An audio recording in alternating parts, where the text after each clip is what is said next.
আল্লাহু আকবার, মাশাআল্লাহ মাশাআল্লাহ। এখানে কেউ মাছ ছাড়ে না, এই মাছগুলা কিন্তু ছাড়া না, চাষের না, এগুলো প্রাকৃতিকভাবে এখানে আসে এবং প্রাকৃতিকভাবে এখানে বেড়ে ওঠে। তো আজকে আমরা একটু শখ করলাম যে পুকুর থেকে মাছ ধরে ওই মাছই আমরা খাবো। এটা তো উঠছে অনেক। আমাদেরকে নিতে হবে। মাশাআল্লাহ, এ ডুবেন না।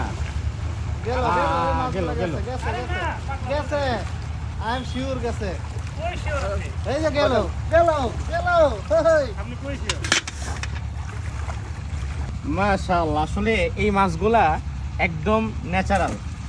তো মাহফিলের সফরে এসে আলহামদুলিল্লাহ যখন গ্রামীণ পরিবেশে থাকি আমরা, তখন গ্রামের এই মজার দৃশ্যগুলো তো আর মিস করলে হয় না। শহরাঞ্চলে আপনি যত টাকার মালিকই হন না কেন, এত সুন্দর অভিজ্ঞতা পাবেন না।